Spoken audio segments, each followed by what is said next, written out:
భూగ్రహంపై ఆర్థిక ఆధిపత్యం కోసం ప్రపంచ దేశాల నడుమ తీవ్ర స్థాయిలో జరుగుతున్న పోటీ అంతరిక్షానికి కూడా విస్తరించింది. చంద్రుడి గ్రహ శకలాల్లో నిక్షిప్తమైన లక్షల కోట్ల డాలర్ల ఖనిజ వనరులను చేజిక్కించుకోవటానికి అగ్రదేశాలు సర్వశక్తులు ఒడ్డుతున్నాయి. ఈ పోరులో అమెరికా, ఐరోపాలు ఒక పక్క మోహరించగా చైనా, రష్యా మరో పక్కన నిలబడి పోటీ పడుతున్నాయి. అటు అమెరికా, ఇటు రష్యాతోనూ స్నేహబంధాన్ని కొనసాగిస్తున్న భారత్ స్పేస్ వార్లోనూ తటస్థంగా నిలిచింది. ఏ శిబిరంలోనూ చేరకుండా స్వశక్తితో రోదశలో దూసుకువెళ్లే ప్రయత్నాలను ముమ్మరం చేస్తోంది. స్పేస్ వార్లో ఎంట్రీ ఇచ్చిన ప్రైవేట్ కంపెనీలు తాజాగా ప్రయత్నాలు ముమ్మరం చేశాయి. ఎలాన్ మస్క్, జెఫ్ బెజోస్ వంటి బడా పారిశ్రామికవేత్తలు కూడా సొంత రాకెట్లు, ఉపగ్రహాలతో అంతరిక్ష అన్వేషణ కార్యక్రమాలు చేపట్టారు. మానవ సహిత యాత్రల పునఃప్రారంభానికి ముందు అక్కడ వ్యాపారాలను అందిపుచ్చుకోవాలనే టార్గెట్తో మరిన్ని ప్రైవేట్ ల్యాండర్స్ చంద్రుడిపై దిగబోతూ ఉండటం స్పేస్ వార్ ఆసక్తికరంగా మారింది.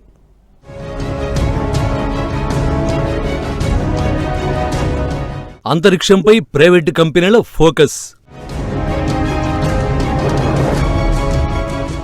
గ్రహ శకలాల్లో అపార సంపద కోసం అన్వేషణ. అంతరిక్ష పరిశ్రమ పరిమాణం $1,00,000 కోట్ల.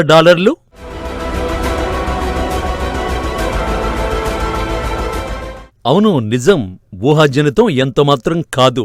భూగ్రహంపై ఉన్న అపార ఖనిజ సంపద కోసం ఒకవైపు ప్రపంచ దేశాలతో సమానంగా పోటీ పడుతున్న ప్రైవేటు కంపెనీల కన్ను ఇప్పుడు అంతరిక్షంలోని అపారమైన ఖనిజ సంపదపై పడింది. ఇప్పటికే $40,000 కోట్ల పైగా పెట్టుబడి పెట్టి అంతరిక్ష అన్వేషణ కొనసాగిస్తున్న ప్రైవేటు కంపెనీలు మరో 2 దశాబ్దాల్లో పెట్టుబడులను $1,00,000 కోట్ల పెంచే దిశలో అడుగులేస్తున్నాయని మోర్గాన్ స్టాన్లీ సంస్థ అంచనా వేసింది. అంతరిక్షంలోని విలువైన ఖనిజాన్వేషణ ద్వారా $1,00,000 కోట్ల సంపాదన కోసం బడా ప్రైవేటు కంపెనీలు సీరియస్ గానే ప్లాన్ చేశాయని మోర్గాన్ స్టాన్లీ నివేదిక స్పష్టం చేస్తోంది.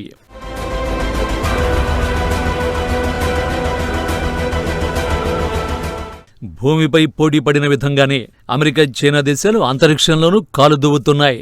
2019లో అమెరికాను బహిరంగ సవాల్ చేసి చంద్రుడి వెనుక భాగంలో ఒక రోవర్ను దింపిన చైనా ఈ ఏడాది చివరిలోగా చంద్రుడిపైకి రోబోలను పంపడానికి సన్నద్ధమవుతోంది. 2030లో చైనా వ్యోమగామి చంద్రుడిపై దిగే అవకాశాలు కనిపిస్తున్నాయి. మానవులను చంద్ర, కుజగ్రహాలకు పంపే స్టార్షిప్ రాకెట్లను ఎలాన్ మస్క్కు చెందిన స్పేస్ ఎక్స్ సంస్థ రూపొందిస్తోంది. భారత్, రష్యా, జపాన్, దక్షిణ కొరియా వంటి దేశాలు కూడా సొంతంగా చంద్రమండల యాత్రలు చేపట్టడానికి సన్నాహాలు చేసుకుంటున్నాయి.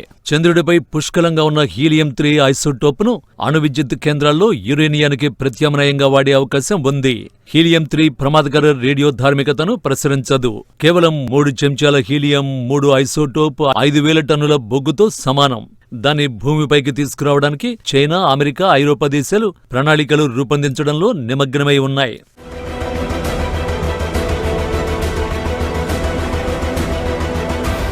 అంతరిక్షంలోని గ్రహ శకలాల విలువ అపారం. ఉపగ్రహాలు, కమ్యూనికేషన్లు, రిమోట్ సెన్సింగ్, విమాన, నౌకాయానాలకు నావిగేషన్ వంటివన్నీ అంతరిక్ష పరిశ్రమలో అంతర్భాగాలు. ఈ రంగంలో యుఎస్ కు ఇప్పటికే చైనా, రష్యాల నుంచి పోటీ ఎక్కువవుతోంది. చైనా గ్రహ శకలాలపై నిఘా వేసి అవి భూమి మీదకు దూసుకొచ్చే ముందే రాకెట్ల సాయంతో వాటి మార్గాన్ని మార్చడానికి అమెరికా పక్కా స్కెచ్ వేసినట్టు వార్తలు వచ్చాయి. ఇప్పటికే జపాన్ ఒక గ్రహ శకలంపై వ్యోమనౌకను దింపి అక్కడి మట్టి, రాళ్లను తీసుకొచ్చింది. అలాంటి ఘనత సాధించాలని చైనా కూడా తహతహలాడుతోంది. స్మార్ట్ ఫోన్లు, ఆటోమొబైల్స్ లో వాడే పాలాడియం వంటి అరుదైన లోహాలు, ప్లాటినం గ్రహ శకలాల్లో పుష్కలంగా ఉంటాయి. సాయికి 16 అనే గ్రహ శకలంపైకి వ్యోమనౌకను పంపాలని యోచిస్తున్నట్లు అమెరికా అంతరిక్ష సంస్థ నాసా ప్రకటించింది. 173 మైళ్ల వెడల్పుండే సాయికి 16లో విలువైన ఖనిజ నిక్షేపాలు ఉన్నాయని అంచనా. భూమండలంపై వాతావరణ మార్పులను నిరోధించాలంటే శిలాజ ఇంధనాలను పక్కన పెట్టేసి గాలి, సూర్యరశ్మి వంటి పునరుత్పాదక ఇంధన వనరులతో విద్యుదుత్పాదన ప్రక్రియను అనుసరించక తప్పదు. ప్రస్తుతం కాలుష్యకారక పారిశ్రామిక ఆర్థిక వ్యవస్థ నుంచి డిజిటల్ ఆర్థిక వ్యవస్థకు మారాల్సిన పరిస్థితులు నెలకొన్నాయి.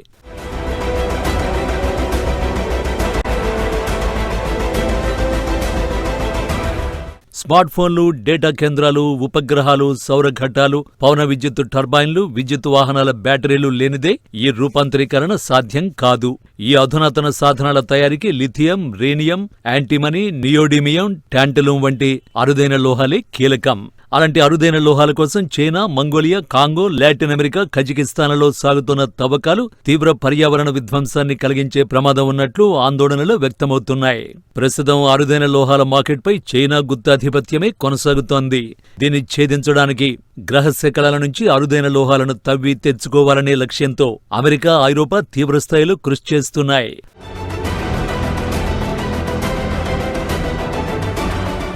అమెరికాకు చెందిన ఓ ప్రైవేట్ ల్యాండర్ చందమామపై విజయవంతంగా కాలుమోపింది. ఫైర్ఫ్లై ఏరోస్పేస్ సంస్థకు చెందిన బ్లూ ఘోస్ట్ వ్యోమనౌక ఈ ఘనత సాధించింది. చందమామపై కూలిపోకుండా, పక్కకి పడిపోకుండా సరైన స్థితిలో వ్యోమనౌకను దించిన తొలి ప్రైవేట్ సంస్థగా చరిత్ర సృష్టించింది. ల్యాండింగ్ విజయవంతంగా జరిగిందని ఫైర్ఫ్లై సంస్థకు చెందిన మిషన్ కంట్రోల్ కేంద్రం ధృవీకరించింది. పెద్ద శిలల వంటి అవరోధాలను తప్పించుకుంటూ సురక్షితమైన ప్రదేశంలో అది దిగిందని ప్రకటించింది.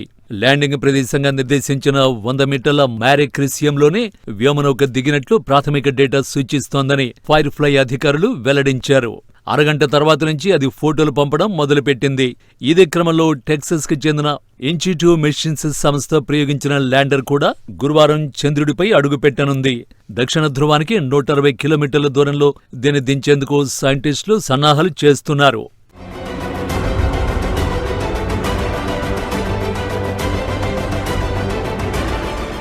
స్పేస్ వార్లో తటస్థంగా నిలిచిన భారత అంతరిక్ష పరిశోధన సంస్థ ఇస్రో గత జనవరిలో 2 ఉపగ్రహాలను సక్సెస్ఫుల్ గా అనుసంధానం చేసింది.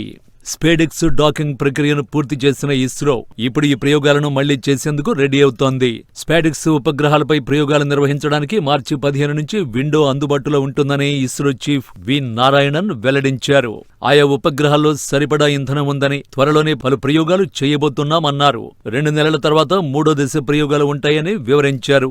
మరోవైపు గగనయాన్ ప్రాజెక్టులో భాగంగా అంతరిక్షంలోకి మొదట నుసి పురుగులను పంపే ప్రయత్నాల్లోనూ ఇస్రో శాస్త్రవేత్తలు బిజీగా తలమునకలై ఉన్నారు. ముంబైలోని Tata institute of fundamental research శాస్త్రవేత్తల బృందం ఈ మేరకు నిర్ణయం తీసుకుంది. మనుషులకొచ్చే వ్యాధుల్ని ప్రభావితం చేసే అదే జన్యు లక్షణాలలో 75% నుసి పురుగుల్లో ఉంటుంది. అంతరిక్షంలో అవి ఎలా ప్రతిస్పందిస్తాయో అధ్యయనం చేయడానికి ఈ ప్రయోగం చేయనున్నారు. అంతరిక్ష వనరుల కోసం పెరుగుతున్న పోటీ భవిష్యత్తులో ఎటు దారి తీస్తుందో అంతుపట్టడం లేదు.